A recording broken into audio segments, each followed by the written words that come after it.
Our guest today is David Lee. He's part of the Elementary Tech and Innovation team at Singapore American School, and he's here to talk this week about the future of education. Welcome, David. Thanks for having me. Super excited. I've been following Julie's work for a while, and I can't believe I'm on the podcast. So we're so excited to have you. Same here. Mutual admiration. So can you talk to us a little bit about your role at the Singapore American School and what some of your thoughts are about the future of education? I work in the elementary department, and I'm part of a tech and innovation team. That's 4 of us, and it's really, we do a lot of different things. Of course, the ed tech part, logistical stuff, digital citizenship, digital literacy, but we're also focused very much on curriculum and developing curriculum with teachers and finding where not only tech gets integrated, but also maker culture, engineering, design thinking, which is my specialty. And so it's very much a curriculum focused role.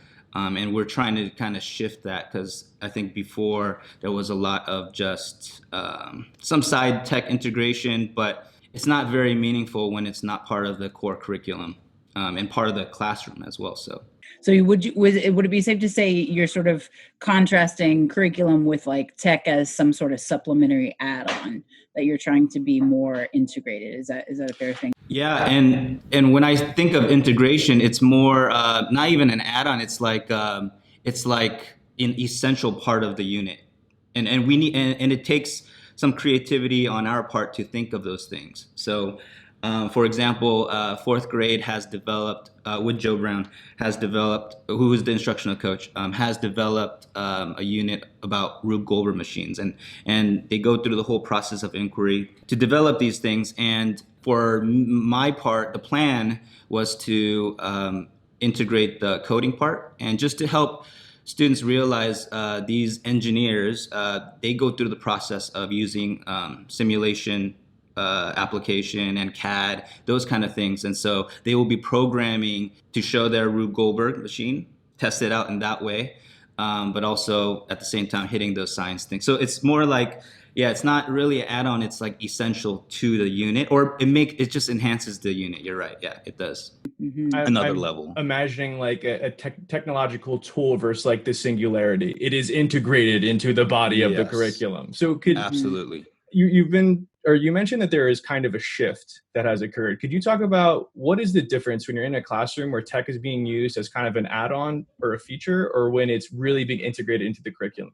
Can you see it with the instruction? Do you see it with the result? Like how does that shift actually looking and playing out in the classroom? Well, I think a lot of schools, because tech is a hot topic, they want to have tech in their school. So it becomes where the ed tech specialist comes in and does a coding lesson, talks about computational thinking, decomposition, all those really cool things, but then leaves. I think the shift is more where I was there from day one in the unit planning. And I've noticed that there's this really cool project. I can then teach decomposition and teach the students how to look at the end goal and then break down that project into small parts so you can actually do it.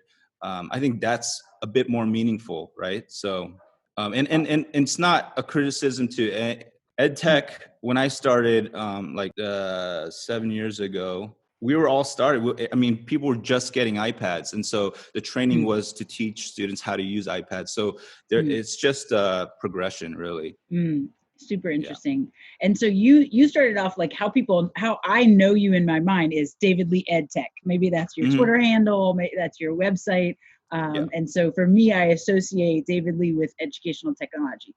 And you said, digital, you named a lot of different things: digital citizenship, a maker culture, which I love. Design thinking, you said, is like super. You're really passionate about that. And so, why, if your sort of overall field is the future of education, and design thinking is something you're really passionate about, could you talk about why design thinking to you is like an essential element of the future of education? Before I answer that question, I would love to talk about eduPermaculture. which is a This is design approach that my friend David Hotler and I have been thinking about. But basically, when I exited the education system, I wasn't a great student. I didn't get great grades. I didn't feel like I was good at school. But once I entered the real world and started my profession, I started gaining this confidence and gaining these skills that I didn't know I was supposed to be equipped with to be successful. I started to develop those things. And I was just kind of confused on why I was being more successful exiting the education system. And what I realized as a teacher was, okay, I'm going to help students be ready for their future, not to be good at school, but to be good in their future daily lives. And so, and I was trying to think, how do you do that? And the real world context always popped up in my head. And that's why I was so drawn to project-based learning, was the real world context it forced me to develop these skills and 21st century skills, right? It literally forced me to, because if I didn't do those things, I would not survive. Like I had a lot of social issues, talking to people. I had to improve my communication. It was just this forced thing. And so the real world context, if you provide that for students, it kind of gives the students the opportunity to practice those things. And then the teacher comes and facilitates and gives strategies and helps those students. So the real world context was really important. And so I did project-based learning. I was a computer teacher. I did ed tech. And I continued to melt those things together. But what I realized and what blew me away when I learned about design thinking was that what was missing was the tool for students to navigate through these real world contexts. And design thinking, man, it really packaged it so well and scaffolded innovative thinking so well. And so I was basically, I was at this Google Academy thing, and I was talking to David Hotler and saying, we basically need to try to simulate the real world into our schools as best as we can. I mean, there's a lot of constraints. And he was like, man, that really sounds like permaculture. And permaculture is this concept that was coined by Bill Mollison and David Holmgren. Basically, these two guys were like blown away about natural ecosystems like rainforests and stuff, and how much biomass it was producing. When you look at farms, it could produce a lot of biomass, but it can ruin the environment. But the rainforest is self-sustaining. It's this beautiful entity. And so the two men they started this concept of try to simulate the natural ecosystem so that there's sustainability plus natural a lot of biomass. So that's the concept we decided to take, was eduPermaculture, basically simulate the real world as best as possible into our schools. Now, if you simulate the real world all the time, it's not going to be great, because the real world do a lot of weird practices. You see a lot of organizations and businesses, they have really bad culture sometimes, what I mean? So it's really, you're picking and choosing the best learning environments in the real world, and then taking it in and then putting it into your classroom. And so I love that.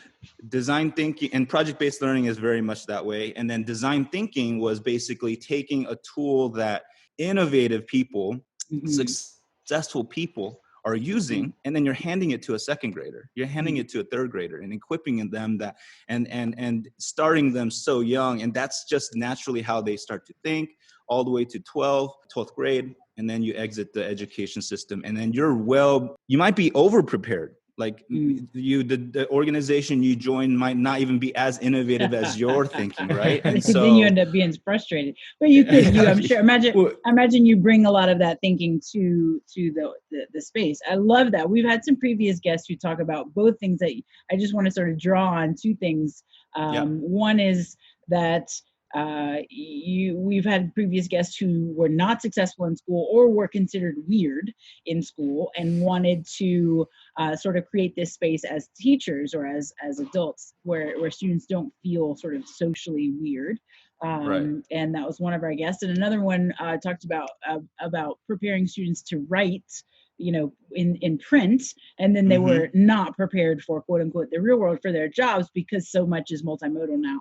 And so you hit on two things that two of our previous guests have talked about, and I love this idea of permaculture. I've seen you talk about, I've seen on your website eduPermaculture, and I've loved that idea. When my original co-authors and I were talking about education as a factory model, it pairs so nicely. If you think the manager is the teacher, the students are the factory workers, things of that nature. The test is like the product. There's a lot of analogies you can make there. And we just kept saying, well, what is the future? What's the alternative analogy? And we had a lot of conversations about that. And the thing we came up with was ecosystems, like very, very similar. What you're saying is just this much more natural.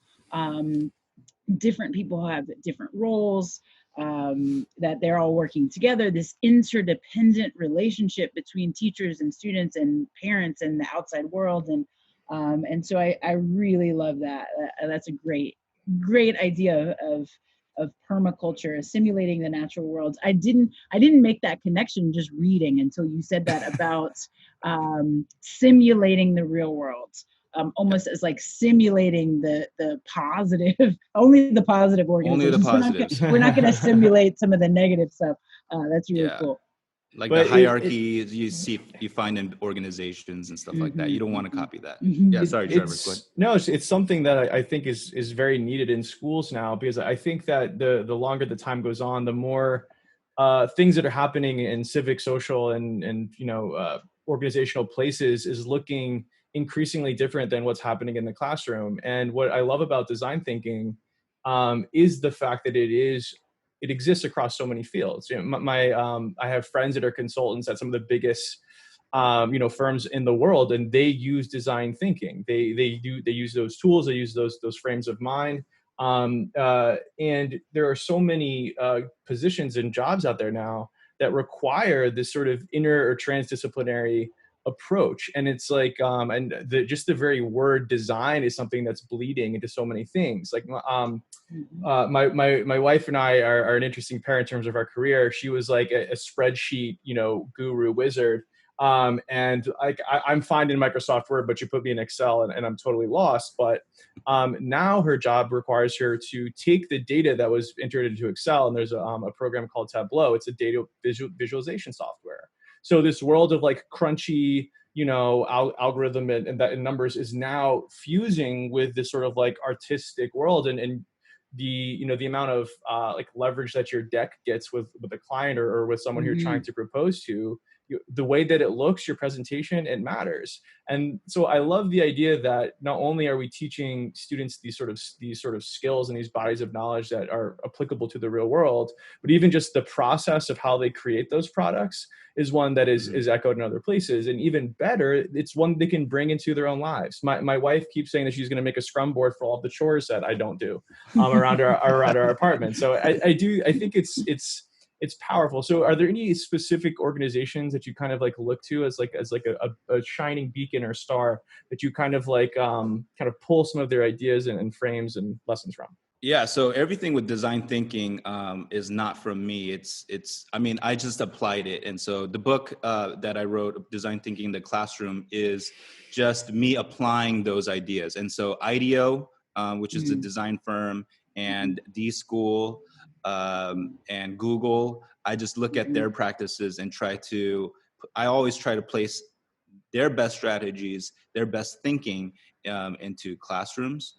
So back to eduPermaculture. So in this learning ecosystem, you need to have pedagogy that provides real world context. Then you need applied learning practices that help students navigate through that real world context. And that's where design thinks. So the pedagogy for me is project-based learning. It could be anything, concept-based learning, inquiry. And then the applied learning practices for me has been design thinking. But of course, there's scientific method, there's Scrum, there's a whole bunch of different learning processes, right? The third part of this ecosystem is the culture part. And that was another reason why I was blown away by design thinking was you give a process to someone, I guess they'll be somewhat successful, but if you infuse the mindsets and the culture of what design thinking encompasses, man, it's going to change their lives. It literally is a way of living, right? And so, and then the fourth thing, and I'm thinking in a school organization, you need structures and support and systems in place to support all of these things.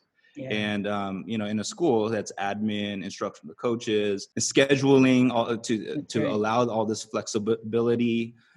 So that is the eduPermaculture learning ecosystem that is needed to really simulate the real world best as possible. And I love that you're applying this to elementary, because I feel like a lot of people in this space, you're talking about this stuff, it's easier in some, I guess it's pros and cons, right?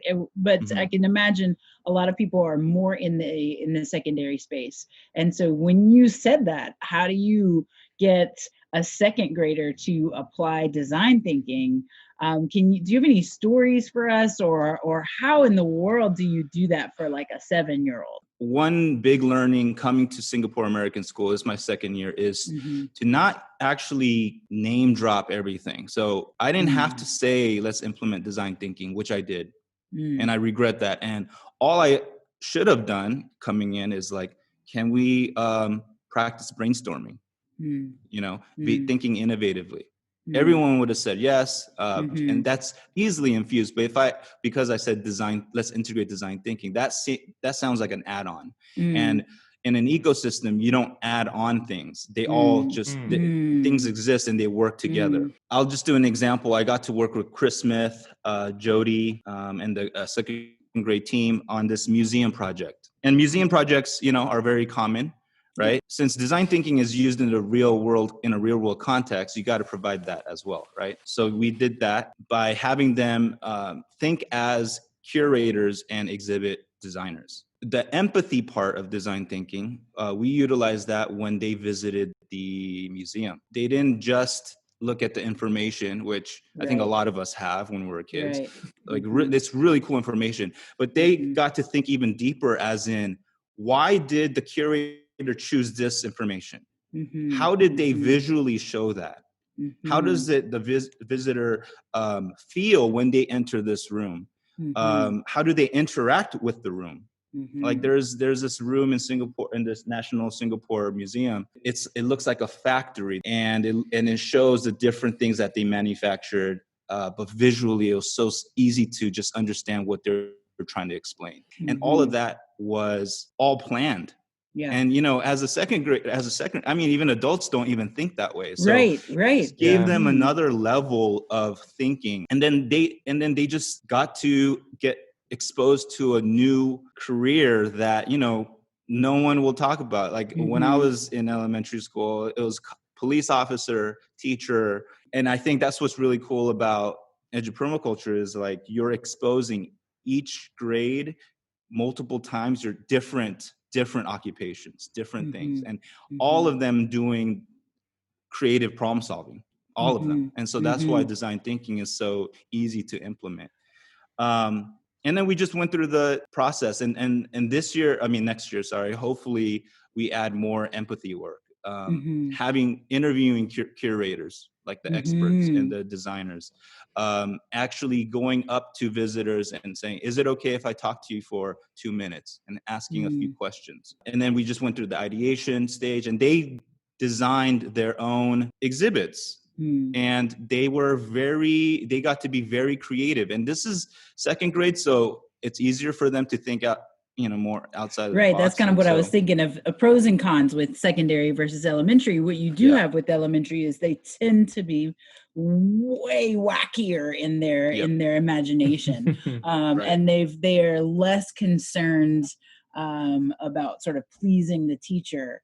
And I feel like a lot of high school students, we get frustrated with them when we ask them to think outside the box, because they're like, well, what do you want me to say? What do you want? Right. Yeah. Exactly. I mean, and they're trained to do that. For And, sure. For you sure. know, we can't be really upset with them, because I do that, you know, I do that too. Like, I want to know the answer, so I do it right. Like, that's just the natural thing, because of the way we were taught, right? we went through school. So one of the things you're talking about that I felt was interesting, and it's a design principle, if you will, that could exist for elementary and secondary, is this idea of freedom within structure. Because if you were to, you know, put kids in a museum and just say, what do you think? It's a museum. It's cool, right? They don't really have a direction or momentum or a context.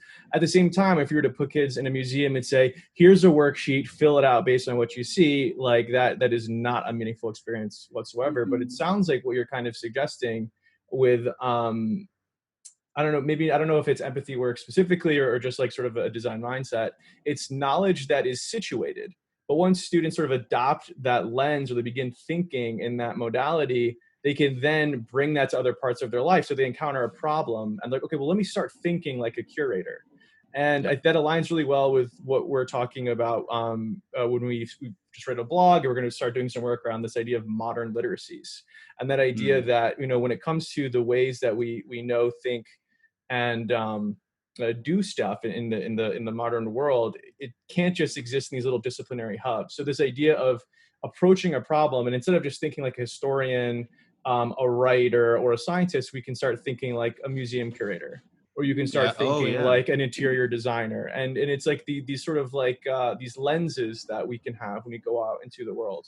So what do you do to, or can you maybe walk us through some of like what that empathy process would look like, how you get kids thinking like a curator, or whatever? Yeah, I think the first and foremost is the educators who are developing these units need to also think about curators, and think like curators and designers. So, and this is what I'm going to be recommending for next year, is we should do a lot of research. And I've pulled out some YouTube clips of interviews of curators, actually a curator from the Singapore National Museum.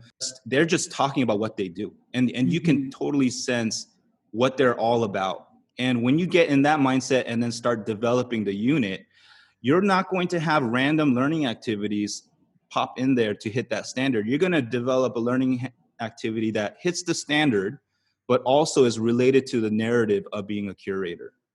And I think once you do that, then it gets a lot easier for the students to think like curators, because that is the narrative they're literally learning and living in.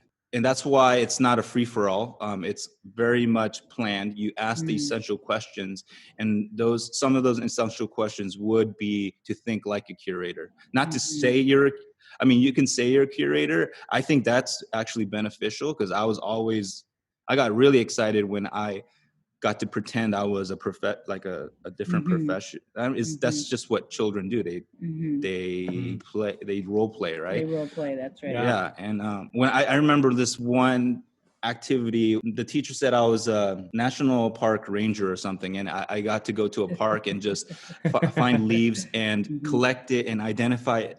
And that's one of the only projects I remember that I really enjoyed and learned a lot from. Yeah, just getting the students into that mindset is extremely important. And Yeah. And it sounds really flexible too.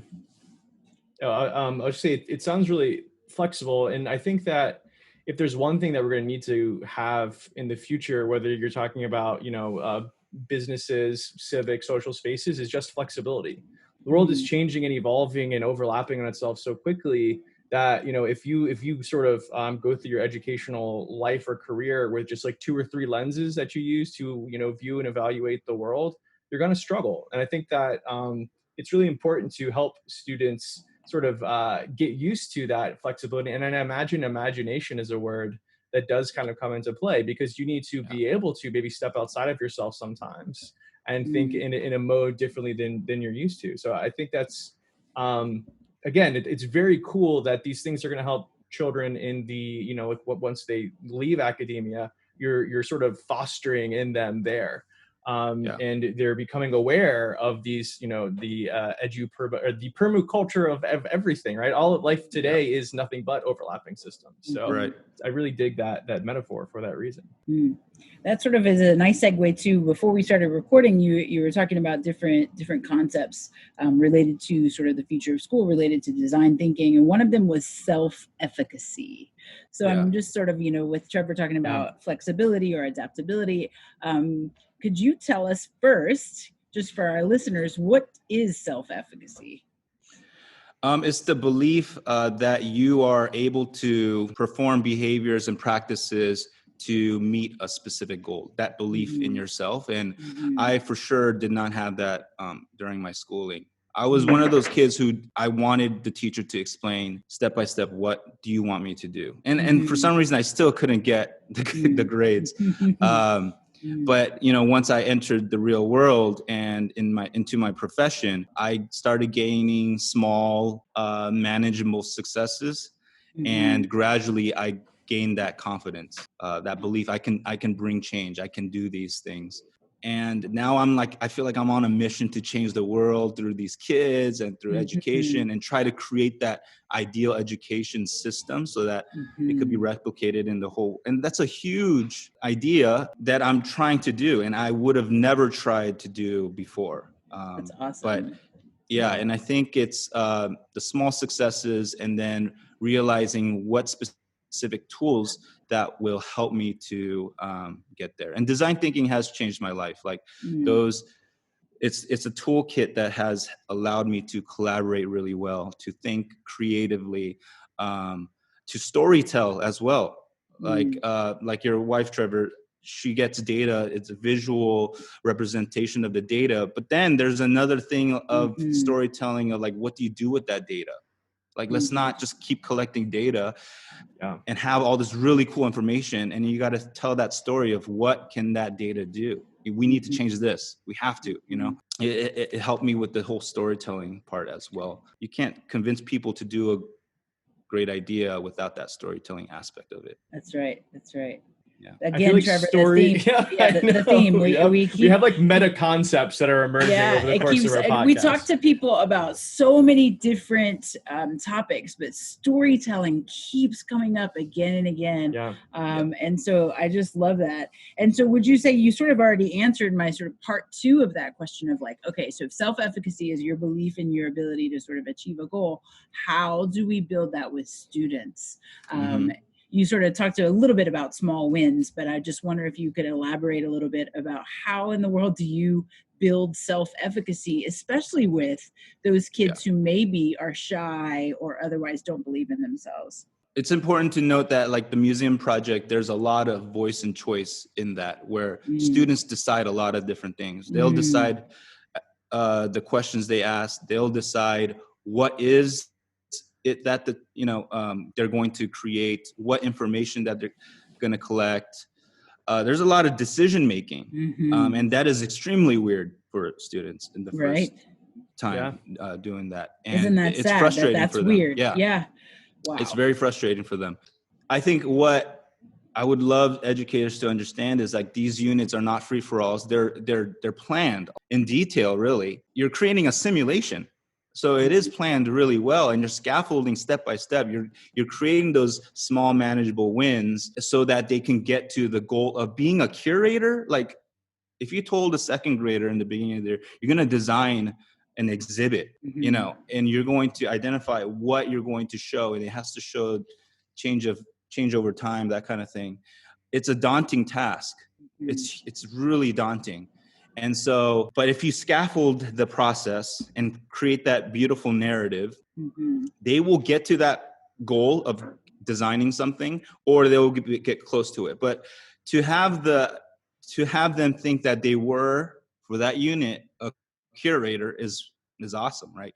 And so and then the next unit, and in third grade, there might be a big project of where, imagine a kindergarten starting with these projects, and they're in 12th grade. It's going to be natural. It's going to be normal.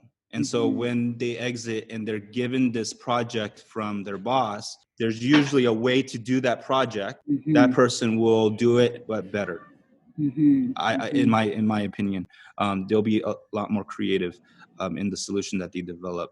One thing you talked about as well before we started recording was the beginner's mindset, which we know that's an important aspect of design thinking. And I'm wondering, like you said, what I just sort of thought of this of like, you want teachers to think like a curator or think like, almost teachers to practice the empathy. Do you find that it's hard to get teachers to have a beginner's mindset? Or do they get excited about that idea? So that idea I haven't actually implemented. I only sent them the videos, but I haven't been intentional about speaking to guys. We need to think like curators. We need to simulate. And so I'm excited to talk about that next year. Hopefully I could still continue with that project. Beginner's mindset is essential because you're open as a beginner. And I think that's what helped me to be successful is like, my background is not design. My background is not even technology. Like I hated technology in high school. I paid people to do things. Yeah. And so there's hope for me, Trevor. Just have I say, Trevor, help me with this. So great. Yeah. And I think being naive or being a beginner, like you're eager to learn as much as possible. You don't have these preconceptions about that topic or anything. I think just teachers have to go through that process of researching and then realize how valuable that is when they then implement it. Beginner's mindset is crucial because you're constantly curious and you're optimistic, kind of like how I started as a computer teacher. Like I just felt like I could get this done.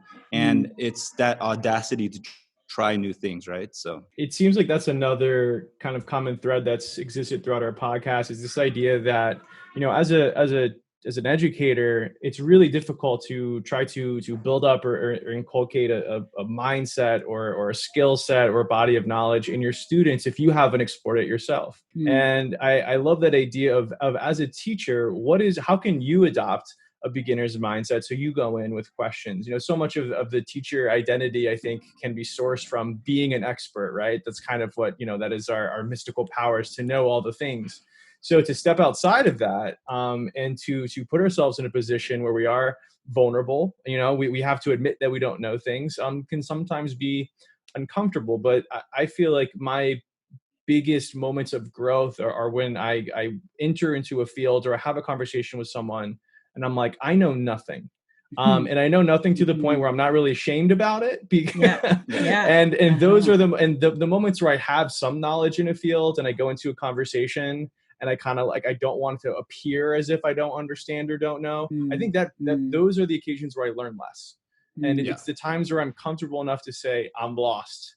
Please help me, where I really get to grow. So I think that's really powerful lesson. So are there any places that you recommend teachers go to like, or resources that talk about how as a teacher you can build a beginner's mindset or explore that a little bit? You said it perfectly, as in you just described two different cultures. And it starts from admin, it's the whole school culture. There's moments where I shut down and I don't share any ideas. And then there's moments where I'm just spewing all these ideas and it's based on the culture of that room. Even though I'm doing all this stuff, there's times when I just sit there and not say anything. I mean, a lot of times I'm thinking through things, but sometimes I don't want to share because I don't feel comfortable sharing. If it's like not the right answer in that context. I've only been able to do all of these things because of the admin I've been under. In Korea International School, where I was before, I had Danielle Rich, who was my principal, and just wanted the best for the school, wanted the ideal education system, but didn't put the pressure of there wasn't really pressure. She just knew that the teachers wanted the best for the kids and will do whatever it takes. But there wasn't this pressure. And so I think it comes from leadership and culture, right? So, because I don't think I just decided I'm going to do it. I don't think I'm that strong-minded. I think I was in a place where I had all these ideas and they let me share those ideas and do those ideas and have that culture. So you That's got to really be in cool. an ecosystem in order for those things yeah, to grow, right? Like it yeah, has that's, to, oh my the gosh. stuff has to be right. Yeah. That's So so like on point. if you implement project-based learning really well, but if you don't have the applied learning practices, their kids are not going to create as sophisticated things, right? If you don't have the systems down, you can't actually do those things. If you don't have the culture, doesn't matter what process you do, you're not going to have innovative ideas. Because culture, I think, is the hardest, and I still don't. Definitely. I can identify great culture. I have no clue how to develop that. That's another field. You need to interview someone else for that one. Get an anthropologist on here or something. Yes, yes. And it reminds me of, we did have Jenny Donahue talking about collective efficacy. So you talk about self-efficacy of the students, but how do you get that collective efficacy of the faculty? That's cool. I think that's really that linchpin. But I like that, overall you're thinking about the future of education. You sort of broken it down into, you've got to have the pedagogy, you've got to have, as you say, sort of the applications, that real world context, the culture. You sort of broke it down into all of these different things, the systems, for sure. I love that. And I wonder if you could, just as we're wrapping up here, could you share a little bit about why are you passionate? I think at one point said you're ready to like help kids change the world. Like, why do you think education needs to change? Why do you think we can't keep doing school the way that we went through school? Empathize with myself, I guess. I just constantly think about my own schooling, which was great. The schooling was great because I learned a lot, right? I learned a lot, but I didn't apply what I learned into what I'm doing now, really. What if I was that kid and I was provided that eduPermaculture experience? Where would I be now? Like, I kind of think about that as well. And I think about my son, and I think about, the students who are not good at school. I tried to be good at school and I couldn't. And maybe there's a reason why they're not successful. And you hear stories about that all the time. Like, That's right. teachers implementing project-based learning, and the kid who is acting out is producing higher thinking type of stuff. And I think there's a reason for those things. You can also train students who are good at school, who know how to follow steps and to think differently. And I mean, that's a valuable thing, to follow processes, but then also having that creative problem solving aspect as well. I mean, they're going to rule the world. Like that's kind of, and because I feel like this is something that needs to happen in a lot of schools. Like, that's why I came to Singapore American School, because they want to create the ideal education environment. I'm excited for the future because we're going to get that new campus. And I'm hoping that we will figure these things out, and then other schools can come and see it and replicate it. And in my mind, that's kind of changing the world. You're changing different schools, and then that's a whole student population. So that's kind of what motivates me. That's right. You guys are certainly pioneering. So I've been to Singapore American School twice. It's really, I mostly worked with the secondary, only very briefly with elementary. But yeah, I mean, just in some ways, like all things, you're pioneering. So sometimes there's some missteps. There's some lots of lessons learned. It's not clean. It's a bit messy. But Singapore American School is certainly a leader in the field of pioneering just really different ways to do school. So super kudos to you for being there. Super kudos to you for just a transformation, it sounds like, from where you were as a student and where you are now. Look at you, author and YouTuber and all of these different things. So that's really such a great success story. I love that. No, that's awesome. So David, if people want to learn more about eduPermaculture or find more of your work, where can they go? Where do you recommend they go? Yeah, if you just go to davidleeedtech.org, that'll send you to my different platforms, YouTube, Instagram, and then my book, Design Thinking in the Classroom. That's awesome. And I'm going to bother you about website design tips here at some point, because your website and your content game is excellent. So yes, for sure. Well, thank you for joining us. I know on. it's morning time for you over there, so I hope you enjoy the rest of your day. Thank you very much for your time, and very much looking forward to future collaboration. Absolutely. Thank you for having me. See you guys.